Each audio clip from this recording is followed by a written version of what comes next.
First and foremost, let's talk about how SNAP benefits are going to affect SNAP recipients, but let's also talk about how it's going to affect the broader public who's not using SNAP recipients, not using SNAP benefits. Because folks, like I said, everything is intertwined. So there are 41.7 million Americans who participate in the SNAP program. That's about 12.3% of the US population. That's a significant amount of the population who is using these benefits, okay?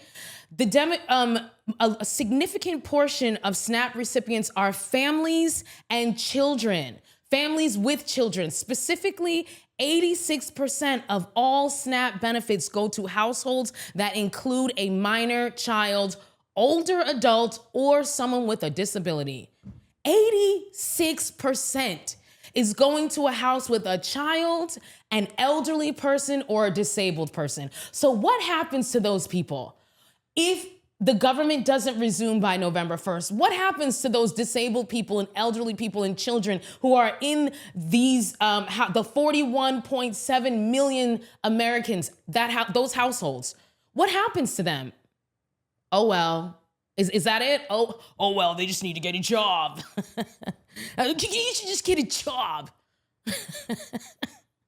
That's the answer to everything, right? Well, you should, like I said, disabled and elderly and children. How do the children and the disabled and the elderly get jobs?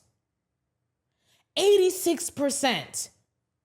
And again, it doesn't just affect the people who receive it directly. The rest of us will be affected as well.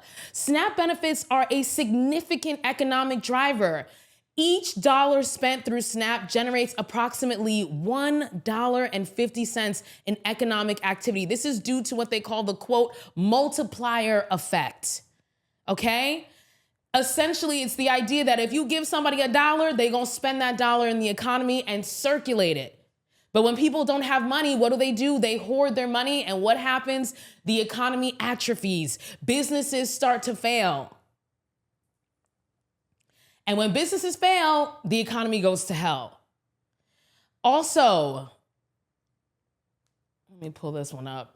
Also, every dollar in SNAP cuts to families with children costs society $14 to $20.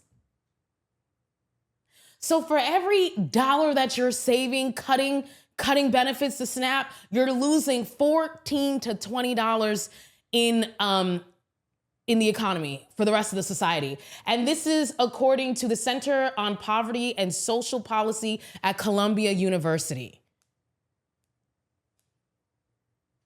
If SNAP benefits are discontinued, many states may face increased demands for food assistance programs, leading to higher operational costs and potential strain on local resources. So now states are gonna have to come in and supplement.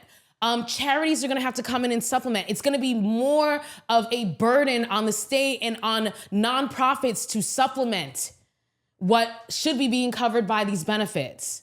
The national impact. A study by the Commonwealth Fund and George Washington University estimated that cuts to SNAP could lead to approximately 143,000 job losses nationwide and a $1.8 billion drop in state and local tax revenue. Who do you think is going to be affected by that? Only SNAP recipients? No, it affects us. It affects us. SNAP recipients are contributing so much to local grocers, to people who sell food. If they're we're so intertwined, y'all. And if one of us goes down, we all go down. And we have to really realize that and stop thinking like, oh, this is happening to those people over there. That's none of my business. That's not my problem. What do you think's gonna happen? What do you think's gonna happen with that chunk of money that typically goes to the grocery stores from SNAP through the SNAP recipients? What do you think is gonna happen? When they can't buy the groceries, they're not getting that SNAP money anymore. Trickle down. It's gonna trickle down onto our heads. Prices are gonna go up. Supply and demand. This affects farms as well.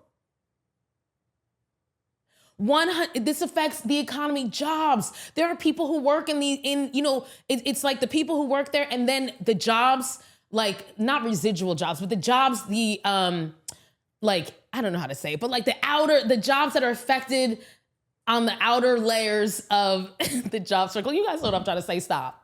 Don't look at me like that. You know what I'm trying to say. It affects, it's a like a domino effect, right? 143,000 people will be out of work if this doesn't get resolved by November 1st, y'all. And there is no end in sight. We're not seeing an end in sight, guys.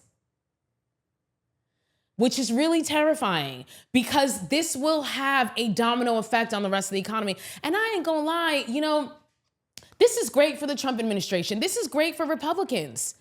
They are the party of small government, right? They are the party that when they get into government, they sabotage the government so that they can say that the government doesn't work. So, it's like they're just following their regular playbook. This is a win for them, for the government to be shut down, for people to be losing benefits. Donald Trump is going in with his that dude Vought. We talked about him, right? You can look him up. Vought is his last name, and he's like his job cutting czar. And they're frothing at the mouth to start cutting jobs, and they're already making moves to do that during this government shutdown.